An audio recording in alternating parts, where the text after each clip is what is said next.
What's up, guys? This is Mheer, and this is probably the first video that you guys are watching on this channel because the other videos that I have are usually gaming related. So I'm just gonna be reviewing my experience with the grad trip that I did with Magellan. So about that, we basically reached yesterday, and I just had a cold shower, so I'm feeling refreshed. So let's just get started with the review. I have some pointers that I wanted to discuss, and I will be giving my overall review as well. So yeah, by the way, my overall review isn't 10 on 10. I'm gonna be putting that into the Instagram reel just for getting some attention into this video because there were a lot of problems, right? So I'm gonna be discussing those problems and evaluating whether it's related to Magellan or not. So yeah. Okay, so yeah, a little bit of minor details that I wanted to discuss first. So the grad trip basically costed 68,000, which was inclusive of 2 nights stay at the hotel at the beginning of the grad trip and at the ending of the grad trip as well. And since all of our journey was starting from Islamabad, you could opt for either train or coasters or a flight to Islamabad, and then the grad trip starts from Islamabad. So the charges were 68,000, which was inclusive of the 2 nights of stay, as I mentioned. And apart from that, there was a 30,000 cost of train in my scenario at least, which were basically business AC class trains, two-way for going and then coming back. So that costs 30,000. So 68 plus 30 basically bring out your cost to like 100,000. While we were going, although we were downgraded to from business AC to economy AC sleeper buses, which was a little bit inconvenient because we didn't get the privacy that we thought we will have. But apart from the inconvenience, we are told that we're going to be get refunded 33,000 rupees for that. So it's not all bad. And yeah, but do know that Pakistani trains are way less quality than the Chinese ones because while we were going, we were on a Chinese bus, and even though it was economy AC, it was still better than the business AC because all the ports were working and all. So I might be, mixing up the classes a little bit, but yeah, we basically did not have privacy when going. And then coming back, there was also an issue that two of the guys, obviously the cabin is of 6 people, right? And we were five. So we had one person that we did not know, and then another person joined us who was a friend of that additional person because he did not have a place to stay. So this was obviously inconvenient, so we didn't have the privacy that we wanted. So yeah, apart from that, the itinerary basically was Nathia Gali, Malanjaba, Kalam, Swat, and all that. Although we did not do much in Swat, but yeah, I guess they just wanted to include it in the itinerary. So, but yeah, we did have a stay in Swat. We weren't able to do much. We did explore the park over there and a couple of places, and we had a really great barbecue there. But yeah, that's all. We didn't do much in Swat. Apart from that, they cover breakfast and dinner. So basically, you should honestly forget about lunch because that's when mostly you guys are going to be traveling, and you're going to get lunch stops, although, but they're going to be good only if you are there on time, like when you start the journey on time and then end it on time. So they're going to give you proper time for lunches. If you don't, and if you're late, they're going to make tiny, stops where you don't get proper food, so you're going to have to do with fries or something like that, which is pretty light. So yeah, you can just skip lunch because honestly, it you won't even feel it honestly, and you would be more worried about going to the washroom, so you wouldn't be consuming much anyway. Apart from that, let's talk about safety, right? Because that's one of the most major concern about students nowadays, that and obviously parents, that is it safe. So in my humble opinion, I would say it's like 85 to 95% safe, and the remaining percentage is because of the vendors that are included in this trip. Because when you go to Maranjaba, there are vendors of parasailing. So yeah, parasailing, in that there are vendors included, and then in the zip line there are vendors included in Malanjaba. So obviously there's going to be risk involved, right? And in our scenario, we definitely had a terrible experience at the Kanpur Dam for our parasailing because they took too many orders. As we were too many, of course, we were like 300 kids or 400 kids. So they took too many orders and they weren't able to accommodate us before the sundown. So we had to ask for refunds. And for the refunds, it was very troublesome because they all they had was a paper in which they had our names. So they weren't even taking the ones that had already, done the parasailing. So it was troublesome, but we ended up getting our money thanks to Magellan, because there was a guy there of Magellan that was holding him there and holding him accountable. Although they were accountable themselves, but there's always a risk of vendors running away. So he was there holding him by his arm and then ensuring that we get the refunds, because obviously we didn't do anything. We didn't do the parasailing, so we demand a refund. The parasailing obviously costed 4,000 rupees per person. The zip line was 3,000 rupees, and at the same Kanpur Dam there was a cost related to the speedboat, which was 1,000 rupees. These are just additional costs that you need to incorporate into your cost. So obviously not everyone is going to be doing the parasailing, the zip line, but yeah, these are just optional costs. So yeah, there were a couple of complaints as well. Let's move on to the complaints. One of the major complaints was that there was no guard in Da Vinci Hotel, which is definitely really bad on Magellan's end. And even though this is a problem on the vendor's end, Magellan needs to ensure that there are sufficient, security guards that are, ensuring that the property and IB kids are safe. But in the favor of Magellan, the hotel was pretty big, and the entrance wasn't exactly even near the hotel. But obviously many IBA kids and other kids and many of us, including me, were sitting near the entrance. So we definitely had exposure to the outside world. So there should have been a guard there, but the actual hotel was pretty far away, and I would say there was ample workers and security guards there. So I think even though this is problematic, this is problematic to some extent only, not like totally.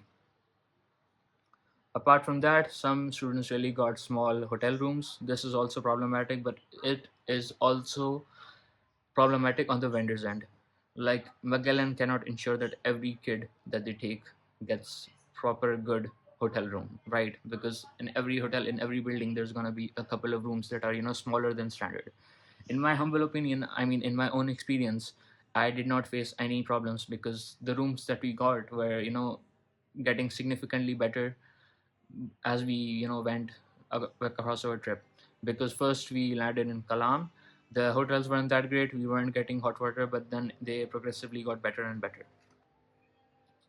So yeah, apart from that, parasailing, overbooking, we already discussed, that was really bad.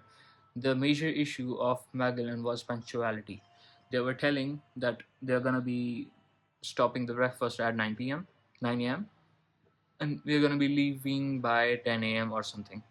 And guess what the actual leaving time was? Like 12 or 1 p.m., which is very inconvenient for people that make their own time, and especially me, who is punctual of getting to places on time. This was very inconvenient, and this wasted our time. And if we knew that we could be there by 1, we would obviously get there earlier, but we would have more time to spend and explore those areas better. So yeah, but on the punctuality part, they definitely need to work on the punctuality. And while returning, we also faced a train delay, which obviously again isn't a problem of Magellan. But we did also face that additional guy issue, which should have been handled by Magellan, but we didn't have sufficient higher management team in the train. We did have lower volunteers that were part of IBA that were volunteering with Magellan as well, I think. So yeah, those were there as well, but obviously we cannot raise our proper queries with them, because obviously they might be friends with the people that are creating trouble as well. So yeah, overcrowded campaign, as I already discussed. So yeah, and one guy also addressed that this year's trip was relatively lower quality because they didn't even do the glowing lantern and stuff. But obviously, since there's gonna be inflation, right?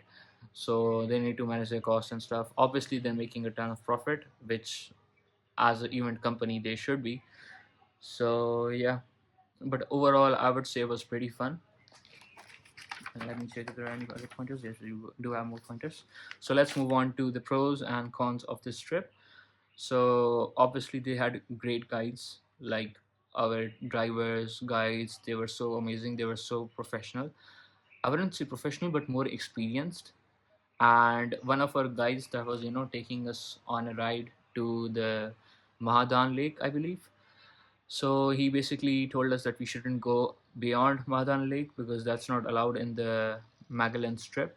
And the driver, offered us to take us there for some additional money.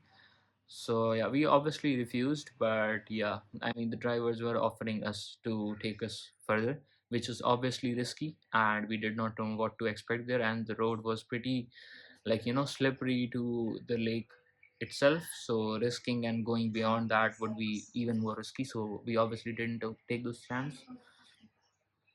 Overall, I would say the hotels were pretty amazing as well, but there was a bit of issue with the hot water because it was taking time in mixing and stuff. I don't know, man. Sometimes I was getting burning hot water, and then sometimes I was getting pretty cold water. So that was definitely an issue as well. But I would generally say that this trip is good for the money because there are economies of scale, right? When you're taking 200 to 300 kids, you're gonna get ton of economies of scale. We actually wanted to extend our stay by 1 day in Islamabad, but we weren't able to because we didn't get a trip, a train back for the day later. But the additional cost of the hotel, in Islamabad, was 15,000 rupees for like 5 people, which included the price of one room for 4 people, and then an extra mattress of like 3,000 rupees. So the additional cost was overall 15 to 16,000 rupees. So if you evaluate through this, you would know that one person's cost, even if he's sharing with like 4 people in a room, is like 3,000 rupees per night. And since they're covering like 7 nights, that's like 21,000 rupees just for the hotels. And then if you include other costs such as the 4x4 costs and all that, traveling costs, coaster costs, and then obviously the Bayan's concert, which was obviously amazing. So I feel like it's a really good package. Okay, I haven't been to many trips, I will tell you guys that, but I feel like it was good value for money. So I would definitely recommend it to my juniors. And overall, it was definitely really safe. But the tires did slip many times while we were on our way to Manhattan Lake. But it wasn't anything that the drivers weren't able to manage. They were able to manage really properly. They were professionals. They did not brake while the tires were slipping because obviously you're not supposed to do that because you lose traction and then slip more. So yeah, overall I would say it was amazing. So there are a bit of cons as well, so let's go through as well. There was a movie night which was obviously really terrible, particularly because the screen was like 40 inches and there was like 200 to 300 seats. So the screen was really small and the audio was terrible. So the movie night was totally off. They did have a rave after Bayan's concert, and I did go there. It was really amazing. They had proper speakers, they had a great DJ. It did not go on for very long because we were obviously there 30 minutes late, and then it went on for like 30 to 45 minutes. So I think it was for like an hour or hour and 15 minutes.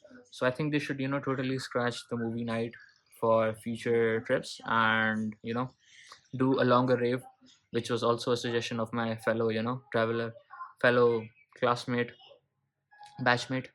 So yeah.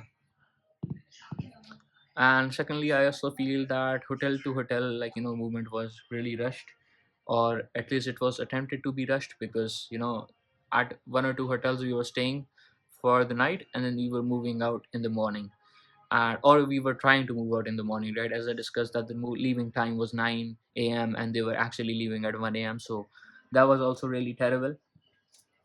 So yeah, but overall I would say that managing 200 plus people is really really hard, and I would say heads off to Magellan for pulling it off, because obviously if you have low people in a group, right? So if you're booking a huge hotel, if some people face difficulty, you can move them to a better room. Like in our room we had a shower that wasn't working, and a toilet that wasn't working. So they could have, just moved us to a better, room, because there would have been more empty capacity, right? Because there weren't so many of us, if there weren't so many of us. But since Magellan had like 200 plus kids, and most of the hotels were like, totally booked, so they weren't able to do that. They weren't able to move us to a better room, but they did solve our problems, and I think that's all that matters. And I would say my overall experience was really good. I also asked my friends to rate their experience, and most of them rated 8 out of 10, and one of them rated 7.5 out of 10. But I think that's mainly because of the delayed train, which isn't fair for Magellan, because obviously it's not their issue. But then again, they should have been managing it, and there should have been more top management in that train. So yeah, obviously I'm gonna be rating it, I think, a 9 out of 10, particularly because I think it was a good experience. But do keep in mind, it also matters on who you go with, right? Because we were 5 boys, and all of them are like, all of us are connected, like since, our first year. So we're like, really locked in, and we know each other. We know what not to do, we know what we should do, and how we should express our feelings, like, if you're feeling like, bad about something that the other person did. So I think it really matters about on your group as well.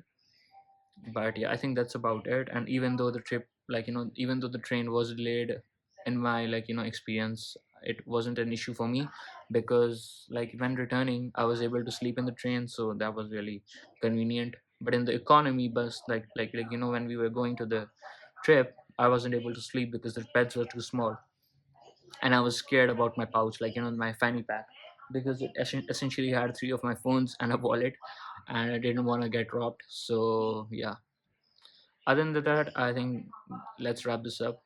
So yeah, it was a really good experience, and I hope you guys like this video. And let me know if you guys, want to know anything, want to know any stories, because I have amazing stories. And do let me know in the comments, and any experience that you guys might have. The parasailing was terrible. I did get to know that someone, had a loose harness, and they were making them do the parasailing just for them to not give a refund. So that was really terrible. I wouldn't suggest, my juniors do parasailing, because I think their motives are more, profit related. But yeah, other than that, do let me know in the comments your experiences and all that, your ratings and stuff. And thank you so much for watching. Peace.